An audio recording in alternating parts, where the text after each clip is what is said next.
بسم الله الرحمن الرحيم اللهم صل على محمد وعلى آل محمد كما صليت على إبراهيم وعلى آل إبراهيم إنك حميد مجيد اللهم بارك على محمد وعلى آل محمد كما باركت على إبراهيم وعلى آل إبراهيم إنك حميد مجيد. سامعین کرام، آپ حضرات حضرت رحمت عالم صلی اللہ علیہ وسلم کی سیرت مبارکہ سماعت فرما رہے ہیں، اور آج آپ کی 15ویں مجلس ہے. اس مجلس میں شیر خدا حضرت حمزہ رضی اللہ تعالی عنہ اور حضرت عمر فاروق رضی اللہ تعالی عنہ کے ایمان کا تذکرہ ہوگا، اور انشاءاللہ اس کے ساتھ ہی مکہ کے مشرکین کا مسلمانوں کے ساتھ مقاطعہ اور بائیکاٹ کا معاہدہ، اس کا بھی ذکر ہوگا. شیر خدا حضرت حمزہ رضی اللہ تعالیٰ عنہ بھی رحمت عالم صلی اللہ علیہ وسلم کی چوکھٹ پر ایمانی آزمائشوں کی یہی بھٹی گرم تھی کہ ایک دن ابو جہل نے نبی اکرم صلی اللہ علیہ وسلم کو بہت گالیاں دیں، بلکہ ایک روایت میں ہے کہ آپ صلی اللہ علیہ وسلم کو پتھر بھی مارا، جس کی وجہ سے آپ صلی اللہ علیہ وسلم کا سر مبارک زخمی ہو گیا. یہ سب عبداللہ بن جدعان کی باندی نے دیکھ لیا. حضرت حمزہ رضی اللہ تعالیٰ عنہ اس وقت شکار کے لیے گئے ہوئے تھے. آپ رضی اللہ تعالیٰ عنہ بہت باہمت اور بہادر تھے.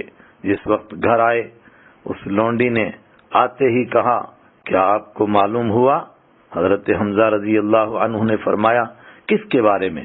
اس نے کہا، آج ابو جہل نے آپ کے بھتیجے کو ایسی ایسی گالیاں دیں، اور دوسروں نے بھی ان کا مذاق بنایا، کسی نے ان کی مدد نہ کی. اس پر حضرت حمزہ سخت غیرت میں آ گئے. حضرت حمزہ رضی اللہ تعالیٰ عنہ نبی کریم صلی اللہ علیہ وسلم سے بس 2-3 سال ہی بڑے تھے. اس وجہ سے نبی اکرم صلی اللہ علیہ وسلم سے بہت گہری دوستی بھی تھی. فوراً اپنی تلوار، کمان اور ترکش لے کر حرم پاک میں پہنچ گئے. ابو جہل دوستوں کے ساتھ مجمع لگا کر بیٹھا ہوا تھا. سیدھے اس کے سر کے پاس جا کر کھڑے ہو گئے اور کہنے لگے، کمینے، تو میرے بھتیجے کو ایسا ایسا کہہ رہا تھا، تو خود کو کیا سمجھتا ہے؟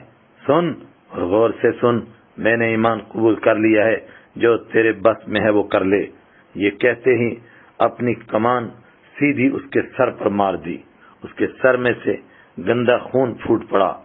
لوگوں نے کچھ شور و شرابہ شروع کیا، لیکن ابو جہل ماحول کو تاڑ گیا. اس نے سوچا، ایسے تو مسلمانوں کے حمایتیوں میں اضافہ ہو سکتا ہے. اس نے کہا، کوئی بات نہیں، حمزہ میرا بھائی ہے، اس وقت یہ غصے میں ہے، اسے کچھ نہ کہو. حضرت حمزہ رضی اللہ تعالیٰ عنہ سیدھے ارقم بن ابی الارقم رضی اللہ تعالیٰ عنہ کے گھر پہنچے. رحمت عالم صلی اللہ علیہ وسلم اپنے چچا اور رضاعی بھائی حضرت حمزہ رضی اللہ تعالیٰ عنہ کے مسلمان ہونے پر بہت خوش ہوئے، اور بعد میں ان کی بہادری پر ایک موقع پر آپ صلی اللہ علیہ وسلم نے انہیں اسد اللہ و اسد رسولہ کے اعزاز سے نوازا. یعنی حمزہ اللہ تعالی اور اللہ کے رسول صلی اللہ علیہ وسلم کے شیر ہیں. خطاب کے بیٹے حضرت عمر رضی اللہ تعالیٰ عنہ بھی رحمتوں کے سائے میں. حضرت حمزہ رضی اللہ تعالیٰ عنہ کے مسلمان ہونے پر مکہ میں کوہرام مچ گیا. بنی ہاشم میں حضرت حمزہ رضی اللہ عنہ جیسا کوئی بہادر نہ تھا. ابو لہب بھی کسی کونے میں چھپ کر بیٹھ گیا. اب کیا ہوگا؟ دوسرے قبیلے بھی کہنے لگے، سنو سنو، اب کسی مسلمان پر سوچ کر ہی ہاتھ اٹھانا. اب وہ اکیلے نہیں، ان کے ساتھ حمزہ جیسے پہلوان بھی ہیں. ابو جہل، عتبہ، شیبہ، ولید جیسے بڑے بڑے سردار بھی ان حالات سے سہم گئے. ان کو احساس ہو گیا کہ ایسے موقع پر تو خاندان کا آپسی تعلق اور آپسی بندھن بھی ٹوٹ سکتا ہے. اس لیے انہوں نے پھر خاندان کی پنچایت بٹھائی.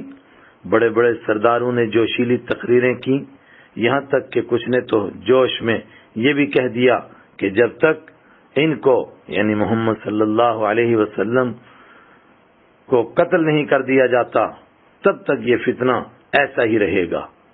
اس لیے کوئی ایسا نوجوان چاہیے جو ان کا کام ہی تمام کر دے، تب ہی بات بنے گی.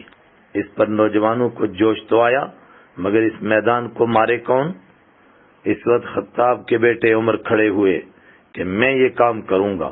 پھر کیا تھا، ہر طرف سے تالیوں کی گونج اٹھی. بے شک بے شک آپ ہی یہ کام کر سکتے ہیں. ابو جہل جیسو نے اور تھپکی دی ہوگی. ادھر اللہ تعالیٰ کی شان اور اس کی قدرت دیکھیں. گزشتہ رات ہی اللہ کے نبی حضرت محمد عربی صلی اللہ علیہ وسلم اپنے مالک کے سامنے دامن پھیلا کر، ہاتھ اٹھا کر، آنسو بہا کر اپنے مالک سے یہ دعا مانگ رہے تھے، اے پیارے اللہ، مکہ میں دو شخص ہیں، ایک خطاب کا بیٹا عمر اور دوسرا ہشام کا بیٹا ابو الحکم یعنی ابو جہل. تو ان دونوں میں سے کسی ایک کو اپنے کرم سے ایمان نصیب فرما کر اسلام اور مسلمانوں کا معاملہ مضبوط فرما دے. ایک روایت میں ہے کہ اس کے بعد خاص حضرت عمر رضی اللہ عنہ کے لیے بھی دعا فرمائی. دلائل النبوہ جلد 2 صفحہ 216. اس دعا پر صحابہ کرام حیران و پریشان تھے. جو قتل کی بات کرتے ہیں ان کو ہدایت ہوگی کیا؟ ادھر حضرت عمر رضی اللہ تعالیٰ عنہ کا دل اندر سے ٹوٹ چکا تھا، کیونکہ وہ صاف دل انسان تھے. ان کو معلوم نہیں ہو رہا تھا کہ دین کیا ہے اور حق کیا ہے، اور مجھے ایسے وقت میں کرنا کیا چاہیے. وہ خود فرماتے ہیں، ایمان سے کچھ پہلے ایک رات میرے دل میں آیا، رات آدھی سے زیادہ گزر گئی ہے، محمد صلی اللہ علیہ وسلم اس وقت خانہ کعبہ کے پاس عبادت کر رہے ہوں گے، ذرا چل کر دیکھتا تو ہوں آخر یہ کیا پڑھ رہے ہیں. تنہائی میں گہرے طریقے سے اس پر غور کرنے کے لیے میں چپکے خانہ کعبہ کے پاس گیا. پھر خانہ کعبہ کی دیواروں اور پردے کے بیچ میں اپنے آپ کو چھپا لیا تاکہ مجھے نبی اکرم صلی اللہ علیہ وسلم دیکھ نہ سکیں. وہ آرام سے پڑھتے رہیں اور میں اس پر غور کروں. پھر کیا ہوا، تھوڑی دیر بعد رحمت عالم صلی اللہ علیہ وسلم تشریف لائے، نماز شروع فرما دی. آپ صلی اللہ علیہ وسلم نے سورۃ الحاقہ پڑھنی شروع فرمائی تو میں قرآن پاک کی گہرائی میں غوطہ لگانے لگ گیا. مجھے ایسا لگ رہا تھا جیسے میں زمین سے اٹھا لیا گیا ہوں. یہاں تک کہ میرے دل میں خیال آیا کہ یہ شاعر تو نہیں ہے لیکن عجیب شاعری ہے. تو آپ صلی اللہ علیہ وسلم نے دوسرے رکوع کی آیت وما هو بقول شاعر پڑھی. اس کا ترجمہ یہ تھا، یہ کسی شاعر کا کلام نہیں ہے. میں حیران ہو گیا، خدایا میں نے دل میں سوچا تھا کہ یہ کلام شاعری ہے، یہ جواب دیتے ہیں یہ کسی شاعر کا کلام نہیں، یہ کیا ہے آخر؟ پھر کاہن تو نہیں ہے، ان کو میری بات کیسے معلوم ہو گئی؟ آپ صلی اللہ علیہ وسلم نے اگلی آیت تلاوت فرمائی، ولا بقول کاہن، یہ کسی کاہن کا کلام نہیں ہے. تو میں چپ ہو گیا، آخر راز کیا ہے؟ بس میرا دل تو اسی وقت ٹوٹ گیا تھا. سیرت نبوی الذہبی 102 صفحہ. پھر قتل کا ارادہ کر کے جس وقت میں ہاتھ میں تلوار لے کر گھر سے نکل گیا اور کچھ دور جا کر میری ملاقات راستے میں حضرت نعیم بن عبداللہ رضی اللہ عنہ سے ہوئی. انہوں نے پوچھا، عمر آج بہت غصے میں ہو، کیا بات ہے؟ میں نے کہا آج فیصلہ کر لیا ہے، یہ جن کی وجہ سے گھر گھر میں لڑائی جھگڑا لگا ہوا ہے ان کا کام تمام کرنا ہے. اس پر انہوں نے اسلام اور مسلمانوں کی حمایت کی کچھ باتیں کی. میں نے کہا لگتا ہے تمہارا دماغ بھی خراب ہو گیا ہے، چل پہلے تیرا ہی کام کر دیتا ہوں. انہوں نے کہا پہلے اپنے گھر کی تو خبر لے. میں نے کہا کیا مطلب؟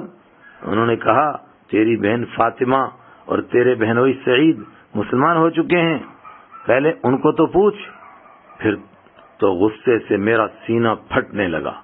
میں سیدھا بہن کے گھر گیا، دروازہ کھٹکھٹایا، اندر سے کچھ پڑھنے کی آواز آ رہی تھی. تھوڑی دیر بعد دروازہ کھلا.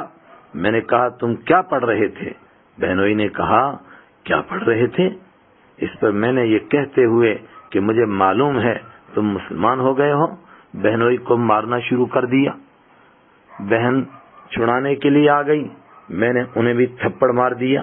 اس پر بہن غصے میں آگ بگولا ہو گئی اور کہنے لگی عمر، جس باپ کا تو بیٹا ہے میں بھی اسی کی لخت جگر ہوں، بے شک ہم مسلمان ہو گئے ہیں، آخر ہماری غلطی کیا ہے؟ کر لے جو تو کر سکتا ہے۔ ان کی اس بات پر مجھے کچھ شرم سی محسوس ہوئی، اپنے کیے پر پچھتانے لگا۔ میں نے کہا اچھا دکھاؤ آپ لوگ کیا پڑھ رہے تھے؟ بہن نے کہا آپ شرک کی گندگی کی وجہ سے ناپاک ہو، پہلے نہا کر آؤ پھر رب کا کلام ہاتھ میں لو۔ میں نہا کر آیا، تبھی ایک بزرگ صحابی حضرت خباب رضی اللہ تعالیٰ عنہ اٹھے جو ان کو قرآن کریم پڑھا رہے تھے اور میری آواز سن کر کہیں چھپ گئے تھے۔ وہ باہر آ گئے اور کہنے لگے عمر خوش ہو جاؤ، گزشتہ رات ہی رحمت عالم صلی اللہ علیہ وسلم نے آپ کے لیے ہدایت کی دعا فرمائی تھی جو قبول ہو گئی ہے۔ جو اوراق اس وقت حضرت عمر رضی اللہ تعالیٰ عنہ کو دیے گئے، مشہور روایت کے مطابق اس میں سورہ طٰہٰ لکھی ہوئی تھی۔ بس شروع کی کچھ آیتیں پڑھیں کہ ان کا نور دل کے اندر اتر گیا۔ فرمانے لگے مجھے رحمت عالم صلی اللہ علیہ وسلم کے پاس لے چلو۔ دار ارقم پہنچے، دروازے کی دراڑ میں سے کسی نے باہر دیکھا اور کہا عمر آ رہے ہیں۔ کچھ ڈر اور خوف ہوا کہ پتہ نہیں اللہ خیر کرے کیوں آئے ہیں۔ اتنے میں شیر خدا حضرت حمزہ رضی اللہ تعالیٰ عنہ بولے آنے دیجئے، اگر اچھی نیت ہوگی تو سبحان اللہ، اور اگر بری نیت ہے تو ان کی تلوار سے ہی ان کا کام تمام کر دوں گا۔ دروازہ کھولا گیا، اندر تشریف لائے۔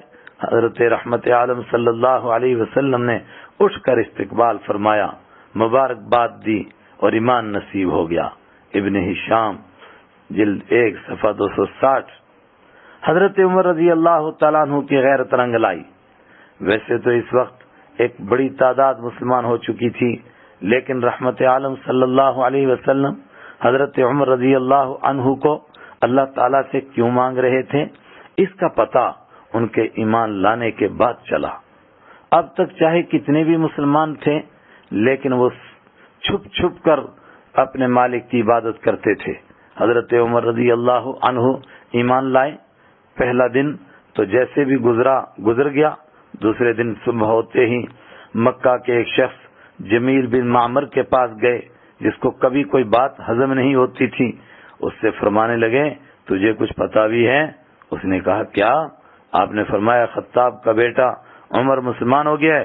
یہ سن کر اس پر تو جیسے بجلی سی گر گئی، ٹکٹکی باندھ کر ان کے چہرے کی طرف دیکھنے لگ گیا۔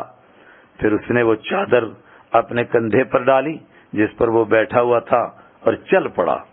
گلی گلی، محلہ محلہ، ایک ایک شخص سے ملاقات کرتا اور کہتا بھائیو سنو، خطاب کا بیٹا عمر بے دین ہو گیا ہے۔ اس کے پیچھے پیچھے حضرت عمر رضی اللہ تعالیٰ عنہ بھی چلتے ہیں اور کہتے ہیں لوگوں سنو، یہ جھوٹ بولتا ہے، خطاب کا بیٹا عمر سچا دین قبول کر کے مسلمان ہو چکا ہے۔ اس طرح وہ دونوں چلتے چلتے حرم پاک میں پہنچ گئے، جہاں قریشی سردار کل کی بات پر تبصرہ کر رہے تھے کہ کیا ہوا، کوئی نئی خبر نہیں آئی۔ یہاں لوگوں کو جیسے ہی خبر ملی تو وہ حضرت عمر رضی اللہ تعالیٰ عنہ پر ٹوٹ پڑے۔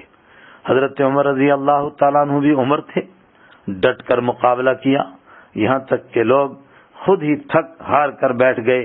پھر عاص بن وائل سہمی نے ان کو اپنی پناہ میں لے لیا، جس کی وجہ سے سارے مشرک چپ ہو گئے۔ پھر رحمت عالم صلی اللہ علیہ وسلم کی دربار میں پہنچے، عرض کیا حضرت ہمارا دین سچا ہے، پھر ہم چھپ کر کیوں بیٹھے ہیں؟ چلو حرم میں چل کر نماز پڑھیں گے۔ حضرت حمزہ رضی اللہ تعالیٰ عنہ سے بھی فرمایا حمزہ اٹھو، 2 صفیں بناتے ہیں، ایک کے آگے آپ چلو، دوسری کے آگے میں چلوں گا، بیچ میں رحمت عالم صلی اللہ علیہ وسلم ہوں گے۔ پھر دیکھ لیں گے کون ہمارا مقابلہ کرتا ہے۔ خدا کا کرنا ایسا ہوا کہ حرم پاک پہنچ گئے، کسی کو مقابلہ کرنے کی ہمت ہی نہ ہوئی، اور پہلی بار سب مسلمانوں نے حرم پاک میں ایک ساتھ مل کر نماز پڑھی۔ ابن ہشام جلد 1 صفحہ 263۔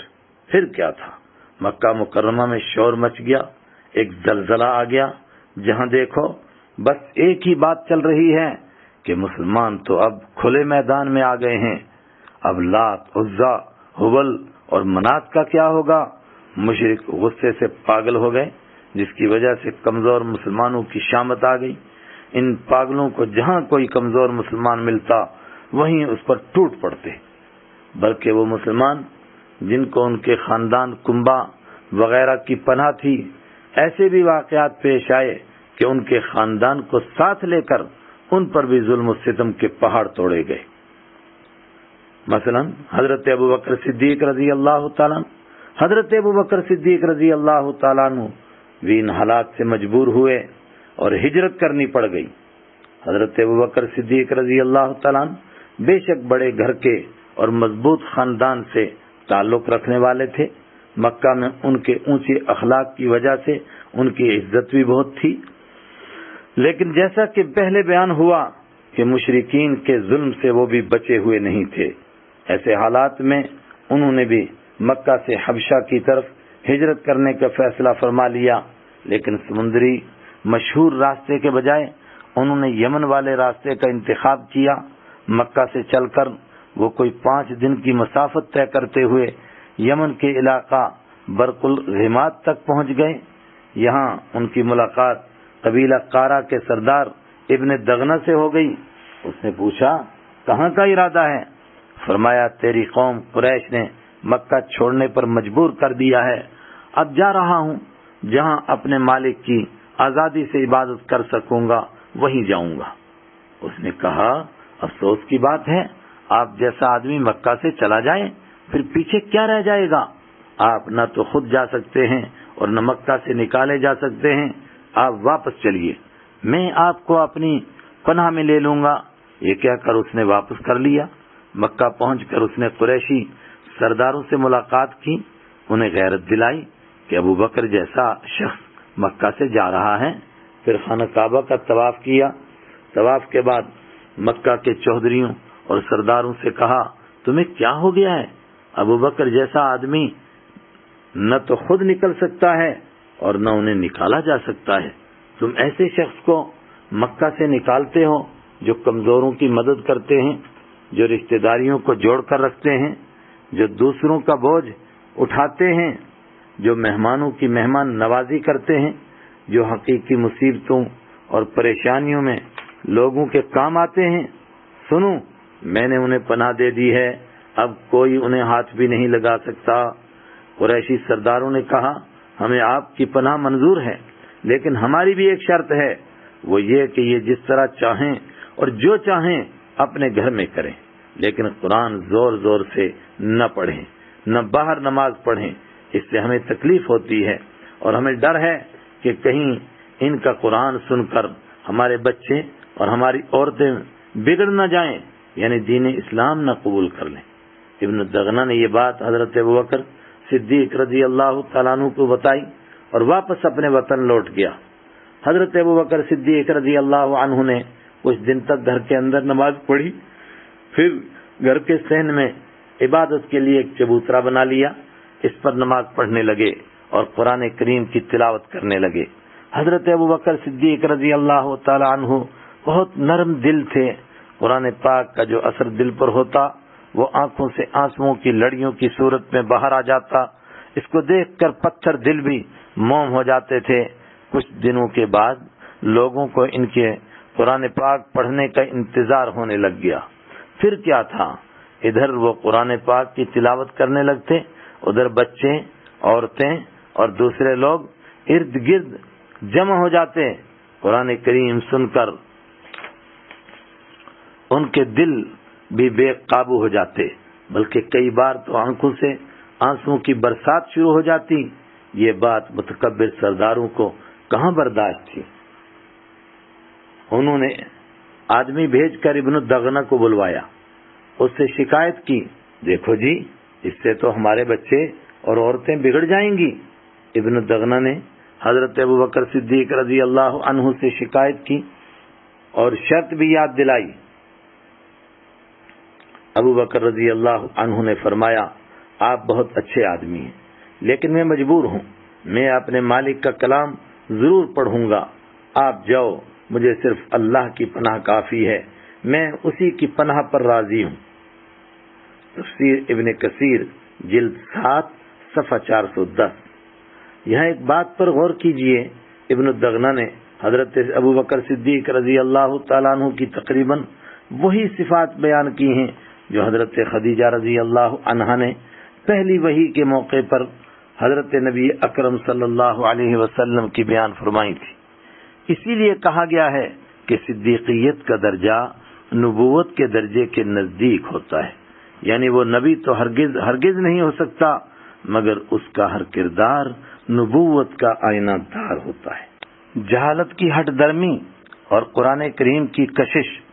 حضرت ابوبکر صدیق رضی اللہ تعالیٰ عنہ کے اس قصے میں ایک خاص بات پر دوبارہ غور کیجئے کہ مشرکین مکہ نے پہلے بھی ابن الدغنہ سے یہی شرط رکھی کہ یہ قرآن کریم زور سے نہ پڑھیں، اور بعد میں بھی یہی شکایت کی اور بہانہ یہ بنایا کہ اس سے ہمارے بچے اور عورتیں بگڑ جائیں گی۔ لیکن سوال یہ ہے کہ وہ اپنے بچوں اور عورتوں کو اپنی نگرانی میں کیوں نہیں رکھتے تھے؟ خود برے اور الزام دوسروں کے سر۔ اصل بات یہ ہے کہ بچوں کا تو بس بہانہ تھا، حقیقت میں تو اللہ تعالیٰ کے کلام میں کشش ہی ایسی ہے کہ وہ خود قرآن کریم سن کر پیچھے نہیں رہ سکتے تھے۔ اس طرح کے حدیث اور سیرت پاک میں بہت سارے واقعات موجود ہیں کہ وہ لوگوں کو تو کہتے تھے کہ قرآن بالکل نہ سنو، کانوں میں روئی ڈال لو، بلکہ تلاوت کے دوران شور مچاؤ، جیسا کہ قرآن کریم کی سورہ حامیم سجدہ کی آیت 26 میں یہ مضمون ہے جو اس سے پیچھے گزر چکا ہے، لیکن اپنے کانوں میں روئی نہیں ڈال سکتے تھے۔ رات کی اندھیریوں میں چھپ کر حرم پاک جا کر سنتے تھے۔ اس طرح کا ایک قصہ آپ بھی پڑھتے چلیں۔ ایک بار مشرک سرداروں نے آپس میں تبصرہ کرتے ہوئے کہا، ہم دوسروں کو تو قرآن سننے سے منع کرتے ہیں اور خود اس کو سننے حرم پاک پہنچ جاتے ہیں، راز تو کبھی نہ کبھی کھل ہی جاتا ہے، اس سے ہمارے بچے بھی ہمیں بیوقوف کہیں گے۔ پھر سب نے مل کر قسمیں کھائیں کہ آج کے بعد ہم میں سے کوئی بھی قرآن نہیں سنے گا۔ دیکھیے اللہ کی شان۔ اسی رات عجیب بات پیش آ گئی کہ ہر ایک سردار نے سوچا آج دوسرا تو کوئی نہیں گیا ہوگا، چلو میں چل کر سنتا ہوں، وہ پڑھتے کیا ہیں، وہ کرتے کیا ہیں۔ اس طرح ہر ایک یہ بات سوچتا اور حرم پاک میں آتا گیا، یہاں تک کہ سبھی آ گئے۔ وہاں پہنچ کر ایک دوسرے کو پہچان لیا، بہت شرمندہ ہوئے۔ پھر دوسری بار پکار پکا عہد کیا کہ اب ایسا کبھی نہیں کریں گے۔ ابن ہشام جلد 1 صفحہ 241۔ اسی طرح کا ایک قصہ حضرت عبداللہ بن مسعود رضی اللہ عنہ بیان فرماتے ہیں کہ ایک بار نبی اکرم صلی اللہ علیہ وسلم کعبہ کے سامنے سورہ نجم تلاوت فرما رہے تھے، کچھ ایمان والے بھی ساتھ تھے۔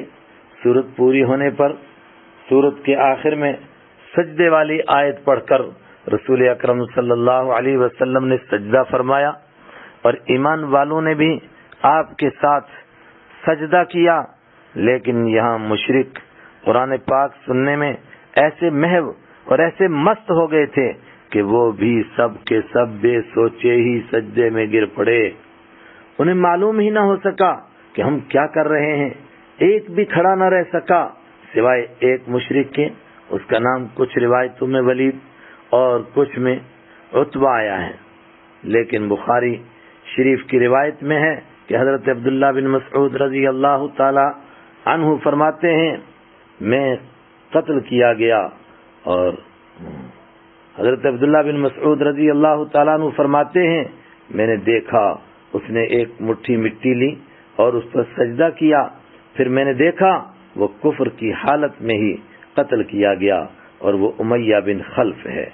پھر جس وقت لوگوں نے تانے دینے شروع کیے، تمہیں کیا ہو گیا تھا، تم کیوں سجدہ کر رہے تھے، اس تانا سے بچنے کے لیے انہوں نے ایک جھوٹی کہانی گھڑ لی کہ اصل میں انہوں نے ہمارے بتوں ہی کی نعوذ باللہ ثم نعوذ باللہ تعریف کی تھی۔ ہم اسی لیے سجدہ کر رہے تھے، الیاذ باللہ۔ تفسیر ابن کثیر جلد 7 صفحہ 410۔ کچھ روایتوں میں ہے کہ مشرکین کے یہ سجدہ کرنے والی بات ہی حبشہ میں ایسی پہنچی کہ سارے کافر مسلمان ہو گئے ہیں۔ اسی پر حبشہ والے صحابہ کرام حبشہ سے واپسی کا ارادہ فرما کر پھر مکہ مکرمہ واپس پہنچ گئے تھے، لیکن مکہ مکرمہ پہنچ کر معلوم ہوا کہ خبر جھوٹی تھی۔ بنی ہاشم کا گھرانہ اور شیب ابی طالب کی ناکہ بندی، یہ بھی ایک دردناک داستان ہے۔ قریشی سرداروں سے اسلام اور مسلمانوں کے خلاف جو کچھ ہو سکتا تھا انہوں نے کیا، لیکن وہ اپنے مشن میں بری طرح ناکام ہو رہے تھے۔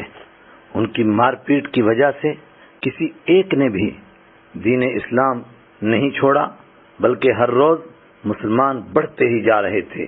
حضرت حمزہ اور حضرت عمر رضی اللہ عنہما کے بعد سے حرم پاک میں اعلانیہ نماز بھی ہونے لگ گئی تھی۔ ان کے مسلمان ہوتے ہی حرم پاک میں جو پہلی نماز ہوئی، پھر اعلانیہ نماز ہونے لگ گئی۔ حبشہ میں بھی مسلمان بالکل آرام سے رہنے لگ گئے تھے۔ ان کے 2 آدمی وہاں سے بھی ناکام واپس لوٹ آئے تھے۔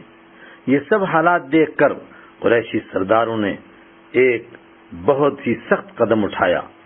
ساری برادری اور خاندان نے مل کر فیصلہ کیا کہ ہم سب ہی بنی ہاشم کا حقہ پانی بند کر دیں گے، نہ ان کو کسی خوشی غمی کے موقع پر بلائیں گے، اور نہ ہی شادی بیاہ میں کوئی رشتے دار ان سے تعلق جوڑے گا، نہ ان سے کوئی رشتہ کرے گا، نہ ان سے کچھ خریدیں گے اور نہ ان کو کچھ بیچیں گے، یہاں تک کہ یہ مجبور ہو کر نعوذ باللہ محمد صلی اللہ علیہ وسلم کو ہمارے حوالے کر دیں تاکہ ہم ان کو قتل کر سکیں۔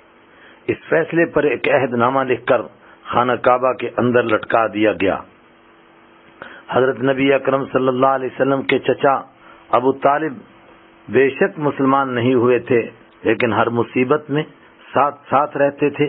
انہوں نے سارے خاندان ہاشمی کو جمع کیا، سب ایک ہو گئے، سوائے ابو لہب کے بنی ہاشم میں سے اور کوئی باہر نہیں رہا۔ پھر ابو طالب سارے خاندان کو لے کر شیب ابی طالب نام کی ایک وادی، ایک گھاٹی میں چلے گئے جو صفا مروہ سے پیچھے تھی۔ یہ عہد نامہ محرم کے مہینے میں نبوت سے 7ویں سال یعنی محرم الحرام سن 7 نبوی میں لکھا گیا تھا۔ اس کے بعد 10 نبوی تک یعنی پورے 3 سال بنی ہاشم کا سارا خاندان اور دوسرے مسلمان بھی اسی وادی اور درے میں ایک طرح سے قید ہو کر رہے۔ اپنے پاس جو کچھ بھی تھا وہ بہت جلد ہی ختم ہو گیا تھا۔ اس کے بعد نہ کوئی کچھ لیتا نہ دیتا۔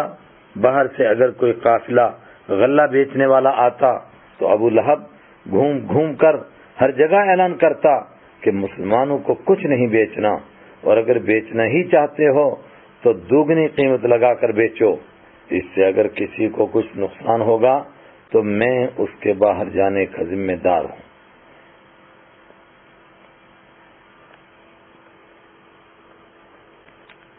اس سے اگر کسی کو کچھ نقصان ہوگا تو میں اس کے ہر جانے کا ذمہ دار ہوں۔ سیرت نبوی الذہبی 140 صفحہ۔ اس سے سخت قحط کا سما پیدا ہو گیا۔ حضرت سعد بن ابی وقاص رضی اللہ تعالیٰ عنہ ایک دن کا اپنا قصہ بیان فرماتے ہیں کہ سخت بھوک اور پریشانی میں ایک بار میں رات قضاء حاجت کے لیے باہر نکلا۔ میرے پاؤں کے نیچے اونٹ کے چمڑے کا ایک ٹکڑا سا آیا، اللہ ہی جانے کب کا پڑا ہوا تھا، میں نے پانی سے دھویا، پھر آگ میں پکایا، پھر اس کو پیس کر آٹا بنا لیا اور 3 دن تک اس کو پانی سے کھا کر کے گزارا کیا۔ اللہ اکبر۔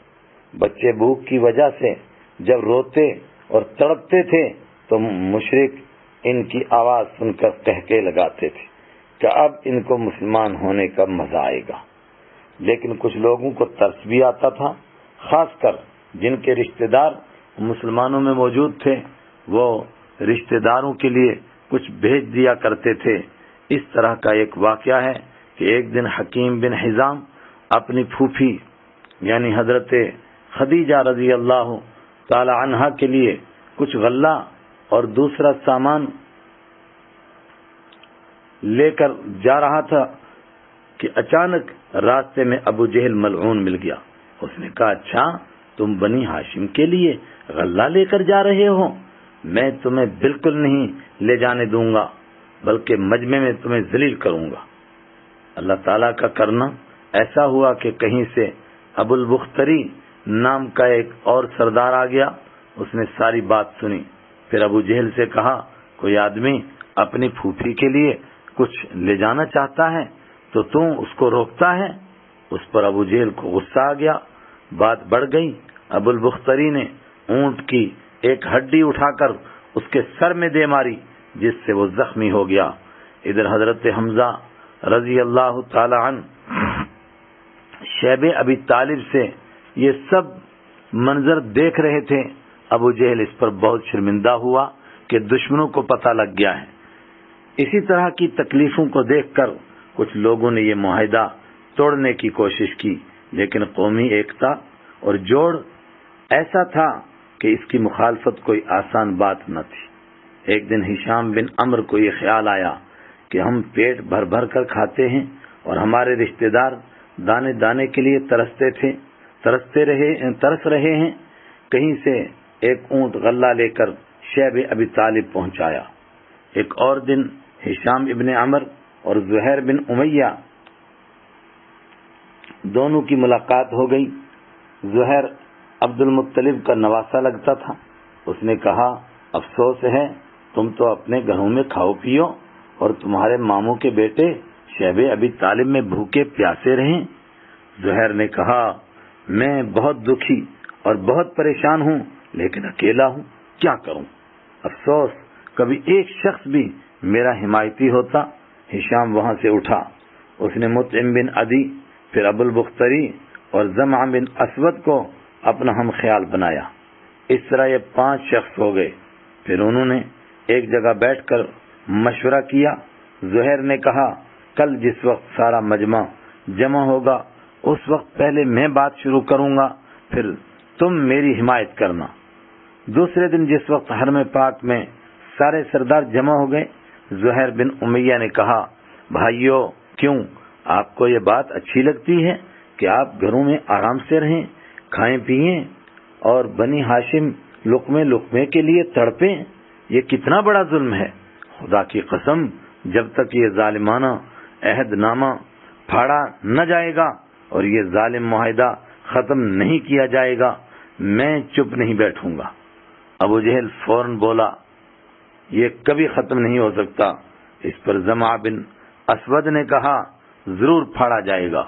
پھر ابو البختری اور پھر مطعم بن عدی اور پھر ہشام، سب نے یہی بات کہی۔